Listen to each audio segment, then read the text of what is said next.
हमें प्रतिदिन और गहराई के साथ ये चिंतन करना चाहिए कि हम जिस मार्ग पर चल रहे हैं उस पर और अच्छी तरह से कैसे चले।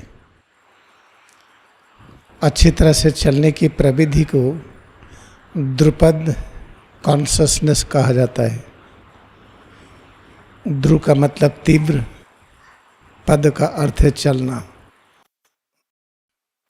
तीव्र चलने का अर्थ ये है कि हम काम में इतना एकाग्र हो जाएं कि क्वालिटी वर्क, जो काम करें उसकी क्वालिटी, गुणवत्ता श्रेष्ठतम हो और उसमें बहुत अच्छा लगे, उसको करने में अच्छा लगे। जब किसी को कार्य को करने में अच्छा लगता है और क्वालिटी वर्क करते हैं तो सबसे तीव्र गति से काम हो रहा है, ये समझिए। उसी को द्रुपद कहा गया है महाभारत में। तो द्रुपद कोई और था कि नहीं, जो विचार में है, विचार का स्थूल रूप भी होता है। तो द्रुपद जो हम सुन रहे हैं इसी विचारों का घनीभूत रूप में व्यक्ति भी थे, जिनकी संतान धृष्टद्युम्न थी। धृष्टद्युम्न किसको कहते हैं? घर्षण बल। धृष्ट का अर्थ है घर्षण, द्युम्न का अर्थ है बल। कोई चीज़ को रगड़िए तो कोई शक्ति प्रकट होती है। जब आप माचिस की तीली को रगड़ते हैं तो अग्नि प्रकट होती है। लकड़ी को रगड़िए तब भी होती है, हाथ को रगड़िए तब भी होता है। तो इस तरीके से जब हम द्रुपद चैतन्य के द्वारा हम काम करते हैं तो ऐसी स्थिति में याद रखिए कि धृष्टद्युम्न की शक्ति प्रकट होती है और धृष्टद्युम्न की व्यूह रचना में सभी देवता होते हैं। अगर अपने अंदर की देवत्व शक्ति को पकड़ना है, देवत्व शक्ति क्या है? देवताओं का गुण।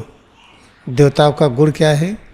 असीम धैर्य, असीम विनम्रता, आसमान की तरह विराटता, एकाग्रता की अनंत स्थिति, समत्व, मन और इंद्रियों की असीम शक्ति, इसे कहते देवताओं का गुण।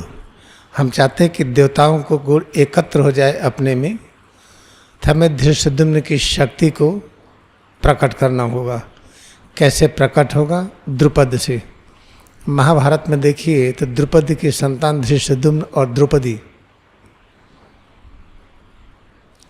तो अब उस चीज़ को लेकर के अपने अंदर अगर खोज सकें कि द्रुपद कहाँ है, धृष्टद्युम्न कहाँ है, अगर धृष्टद्युम्न आ गए तो याद रखिए कि सभी 5 पांडवों की शक्तियाँ उसी के अंदर हैं।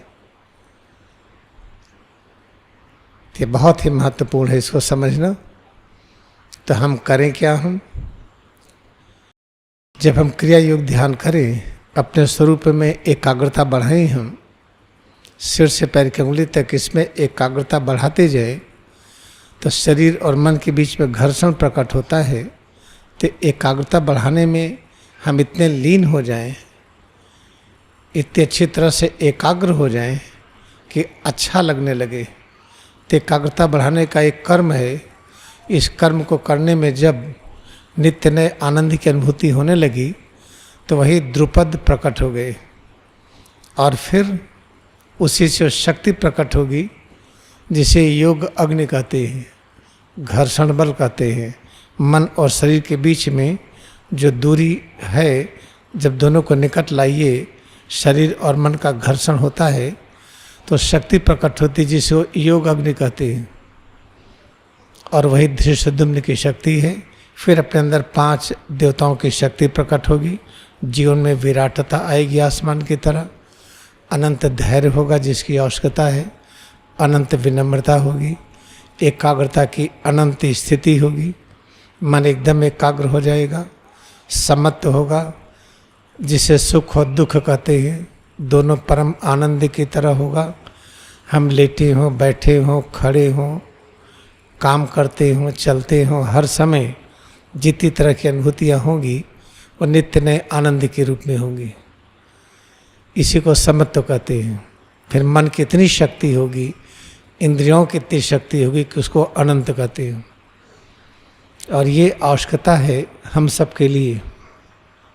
तो हम प्रयास करें कि क्रिया योग ध्यान जब करें तो प्रतिदिन सोचें कि क्यों कर रहे हैं।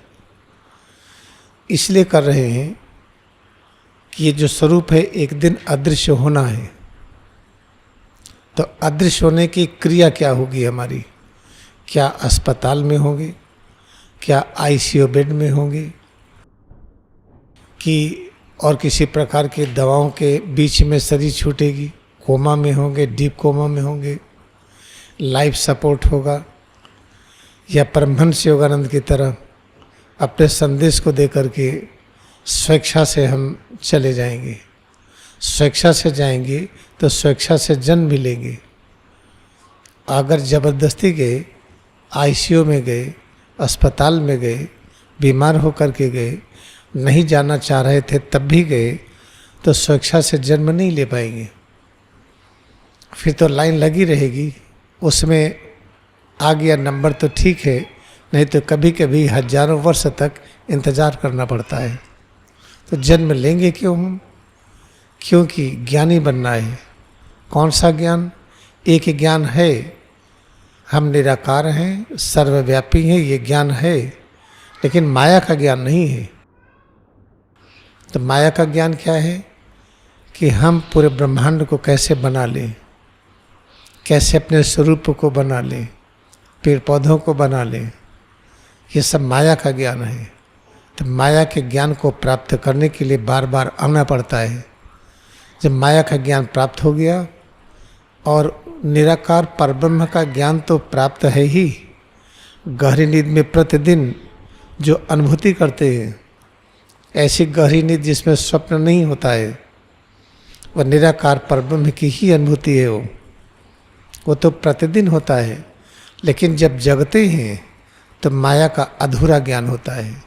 बीमारी है, नहीं ठीक कर पा रहे, चिंता है, नहीं दूर हो रही है, अभाव में है, कमजोरी है, डर लगती है, अज्ञानता है, ये सब है। तो कौन सा ज्ञान हमें चाहिए? जो ज्ञान चाहिए, ज्ञान का वो रूप है, ज्ञान का वो रूप है जो बहुत ज़रूरी है, जिसे कहते हैं ये माया का ज्ञान है। हम समुद्र हो गए तो लहर के रूप में कैसे प्रकट होंगे? लेकिन लहर समुद्र के साथ होती है। जब पूरे ब्रह्मांड को हम बना लेंगे तो उस समय भी निराकार परब्रह्म की स्थिति में बने रहेंगे हम। इसी चीज़ को पाने के लिए, इसी अवस्था को पाने के लिए हमें बार बार इस रूप में आना पड़ता है। अगर क्रिया योग ध्यान है तो एक ही जन्म में ये स्थिति प्राप्त हो जाती है। ये बहुत ही महत्वपूर्ण है सोचना।